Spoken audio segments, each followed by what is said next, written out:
Welcome to another News of the Week episode slash a review of all the trades, signing, and re-signing that happened during the half-day transfer window, because there's no doubt that there's a lot of signings and a lot of trades that we got to see during this half-day transfer window. And we also had a couple of teams, as I mentioned, re-signing a couple of their players from their current team, and one of them is Inter Miami, who decided to re-sign midfielder Victor Oriola through 2024. Now, I always like Victor Oriola. I think he's a very serviceable player in MLS and also a very hard-working player. I mean, he might not be the flashiest and probably not one of a above average kind of MLS player, but one thing that I always love about him is his hard work and his determination.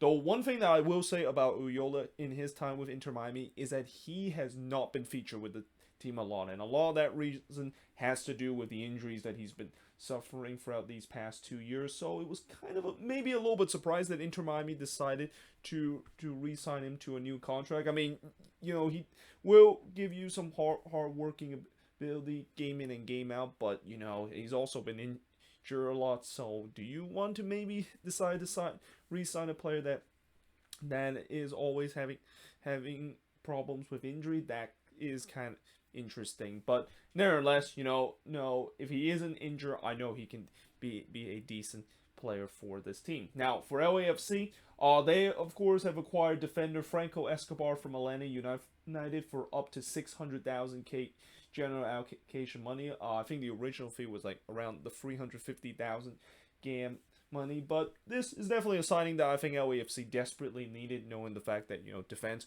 was one of the issue that they had last season. I mean, besides the fact that they also had issue with players unable to put the ball into the back of the net, but they also had some major issue in the defensive area. And Franco Escobar, a player that I remember in his first couple of years with Atlanta, he was definitely a good defender for this team, but then eventually he kind of dropped down in terms of the depth chart in a part where, or at a point where he basically he was not even in the top 2 or even top 3 depth chart of Atlanta, and that it was unsurprising that they decided to trade him to another team, and they get a good sum of money out of that. And for LAFC to get a decent MLS defender, that they hope that this might be one of the signing to kind of get themselves a defender that can stabilize the back line. I mean, I feel like ever since Walker Zimmerman left for Nashville and they traded to him to Nashville SC, which is one of the biggest mistakes that LAFC made, and a mistake that I'm pretty sure they're still regrettable.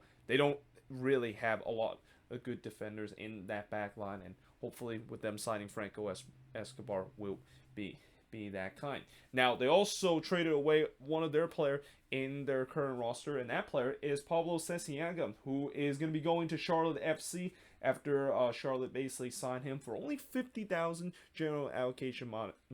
Now, Pablo Ceciaga, he's kind of been phased out a little bit as the season goes along. I mean, he kind of lost his goalkeeping position to Thomas Romero, and then Romero lost his position to Jamil Blackman. So it's not a big surprise that with Ceciaga kind of being in the third in the depth chart, the goalkeeper, he kind of want to maybe go to somewhere else. And I think that Ceciaga, there's times that he can be a decent goalkeeper, though there's also times that he can maybe make some mistakes that could frustrate you if you of course have him on his team. But for Charlotte, they're looking to trying to get a goalkeeper. Well, I'm not sure if Ceciaga maybe the goalkeeper that they're going to use for their expansion year, but one thing they know is that they're going to get some goalkeeper, maybe get some goalkeeper that used to ride on the bench of some of these good teams, because we know from these past couple of expansion teams, when they tend to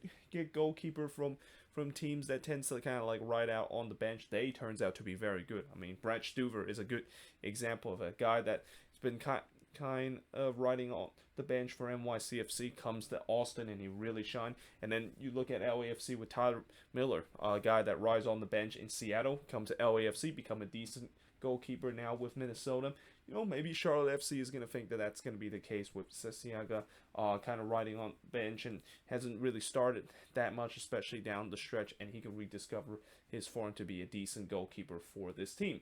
Now, Charlotte FC also have signed defender Jalen Lindsey from Sporting KC for only 100,000 K general allocation money. I forgot the K here. They did not just sign him for 100,000 general allocation money. Like, if that's the case, that would be a huge steal, but it's actually 100K there, and he could also be worth up to 325,000 K general allocation money, depending on some performance basis that is met. But yeah, I think this is also a nice signing for Charlotte FC.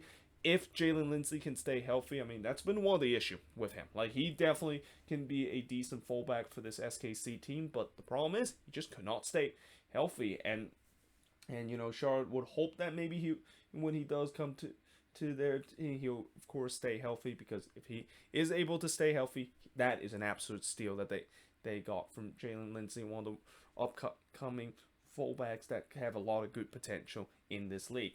Now, Nashville SC, who were very busy today, they actually signed a couple of attackers and a couple of number 9s in today's half-day transfer window. First, they signed Teal Bunbury from New England for up to 150,000 general allocation money, and then they acquired Ethan Zubak from the LA Galaxy in exchange for a first-round pick. They also sent 2 international spots to Charlotte FC for a combined of 500,000 general allocation money, or actually 500,000 allocation money. I'm not sure exactly it was general allocation money. But the other thing that Nashville also did that I did not write on this board is that they also sent 2 more of their international spot, one to NYCFC and one to FC Dallas. And I think they mentioned by the end of the day they sent over, or they sent all 4 they sent 4 international spot for a total of $1 million allocation money. So talk about how Nashville really decided to build a very American kind of roster, because it seems like they think international spot is overrated. And at least in terms of some of the players that they signed, they're trying to kind of find another CJ Sapong kind of type of player. And Teal Bunbury is definitely one of those players where, for those of you that don't know what I'm talking about, of a CJ Sapong kind of player. Remember when CJ Sapong was kind of a player that's been a journeyman with the Union, with the Fire, and then before with Sporting KC. And we know that Sapong can also be a decent goal scorer. Well, he came to Nashville, and he's definitely proven that point, and they're hoping the same case with Teal Bunbury, and I have a feeling it's going to be the case, because Bunbury, he really kind of dropped down the depth chart ever since Buxa and Bo really become the main attack core of that New England attack. But that when Teal Bunbury is called upon, he can definitely use some goals, and I truly believe he still can score 10 plus goal in this league. And for Nashville, they know that they want to maybe find another kind of CJ Sapong kind of player to kind of accompany CJ Sapong itself, and I think Teal Bunbury is a great example of that, alongside with Ethan Zubak, who I think he probably is going to be a player that I think he's played more on the wing area than actually in the number 9 position. So he might be a guy that's going to be in that spot. He's another guy that I think definitely does have some upside, even though he hasn't really been playing for this Galaxy team very often, especially during the latter part of the season. But it's a low risk and high reward situation if they can get his upside with the way that they only exchange for a first round draft pick in the upcoming Super Draft. Now, the New York Red Bulls have acquired Lewis Morgan from Inter Miami for up to 1.2 million general allocation money, and I think I mentioned this in my last News of the Week episode and talk a little bit about how I feel about this signing. So I'm not going to go too deep into that, other than the fact that this is going to be an interesting move, knowing the fact that Morgan definitely does have good ability to be a decent player, and he definitely shown that during his time with Inter Miami, and at times he actually looked like the only decent attacking option and a hard work player for that Inter Miami team. But for $1.2 million, yeah, that is a really hefty price, and we'll see whether or not this, of course, will work out for the New York Red Bulls. Now, Inter Miami, of course, have also signed a player today, signing midfielder Jean Mota from Santos FC. Now, I'm not going to lie, I know nothing about this guy. I tried to maybe find some information about this guy, look on the Reddit page or even look on the league website, but there really isn't much that they told me about this guy, so we'll see how he's going to fit with this team, whether or not, and also whether or not if he's even potentially going to get starting minutes with this team. Now, the Houston Dynamo have acquired Daniel Sturridge from the LA Galaxy for a third-round pick, and I think this is just simply just for a veteran present, knowing the fact that, you know, the Dynamo coming into this next season, they I know they are trying to go through this rebuild, but they also want to have some veteran presence where, in case if they want to go young with their rebuild, bring a bunch of young guys to try and to get this team back to the glory days that they were in the early 2010s. They still need some veteran presence. And while I don't think Daniel Sturridge is going to be a guy that, you know, is going to be starting week in week out. I mean, technically they already have that veteran present in Tim Parker, so it's kind of interesting that they decided to get another kind of veteran present there to help out some of these young guys. But nevertheless, it doesn't hurt because they only gave up a third-round pick, which is even less that they have to give up compared to what I mentioned earlier, that Nashville gave up a first-round pick to the Galaxy in order to acquire Ethan Zubak.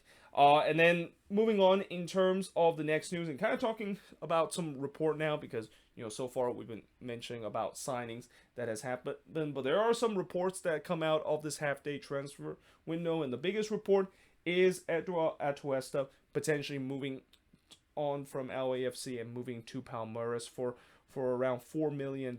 Now, I'm not quite sure is there going to be a little bit more higher price or higher transfer fee that LAFC is going to demand, because I kind of feel like that's a little bit too low. Consider how much of importance that Atuesta is to that LAFC team. And we've seen before with this LAFC team, you know, the reason why they decided to not sell off some of their attacking talent, their young attacking talent, is that they want to force other clubs to pay a little bit more in order for them to sell them off. But here, you know, it seems like, again, $4 million, I just don't think that's a lot for Atuesta. I would think he would be at least worth maybe $6 or $7 million. And also, you know, him going to Palmeiras, who, you know, it's not a club in Europe, but Palmeiras is one of the club that is very, very recognizable in South America, one of the powerhouse in South America and in Brazilian soccer. So I would think that they could have maybe offer a little bit more, but we'll see whether or not if this deal is going to be done. I mean, from what I heard, it seems like this deal is about to be done, and they're currently in an advanced talk kind of point of moving Atuesta to Palmeiras. But like I said, $4 million, I think that's just too low. I think that should be a little bit higher for such a talented player like Eduardo Atuesta. And then finally, the last report that I'm going to talk about is Jozy Altidore, who is reported that he will not be back with TFC next season. And this is not a big surprise. I mean, we knew the writings was on the wall with Jozy Altidore, where this looked like could potentially be his last season. Heck, I thought back in last June, or well, back in June, in the middle of the season, I thought that was it for Jozy Altidore. Like, he had he had to basically be training by himself and basically was kind of isolated with the team because he had some beef with Chris Armas, and there was some disagreement between both of them. And then, of course, once Chris Armas was fired from TFC, Jozy Altidore was invited to be back into the team. But that was also kind of the sign that maybe there's a player that he might, maybe that time of Jozy Altidore being with TFC is about to over. I mean, for the past couple of years, or actually not for the past couple of years, but really for the past 2 years, there's been a lot of discussion about, you know, is Jozy Altidore going to be moving on from TFC, and that there was some sense that it was going to do so sooner or later, and it seems like this offseason is finally going to be the case. And it's a shame, the fact that it has to come to now, with the way that, you know, he's going to move on from from this team with not a lot of kind of celebration and a lot of tribute from the fans, because people forget that when Josie Altidore joined with TFC, he was part of that strong core that were reaching MLS Cup pretty much almost every single year, and part of that 2017 TFC team that is considered one of the best, if not the best ever MLS team to win MLS Cup in league history. And yeah, I mean, it's kind of sad that this is his farewell is going to be relatively more quiet, but this also is an opportunity for a lot of teams around the league to see if they might get a shot to sign Josie Altidore. I mean, he is a guy that people forget, even though it seems like he's been around forever, he's still only 32 years old. And even though I know there's also signs that he's might not have a lot left in the tank, you never know. I mean, I won't be surprised if there's going to be some team, and especially one team I won't be surprised that could maybe take a risk to try to get Josie Altidore, is Charlotte FC. Maybe they'll pay him not as a DP, but more like a high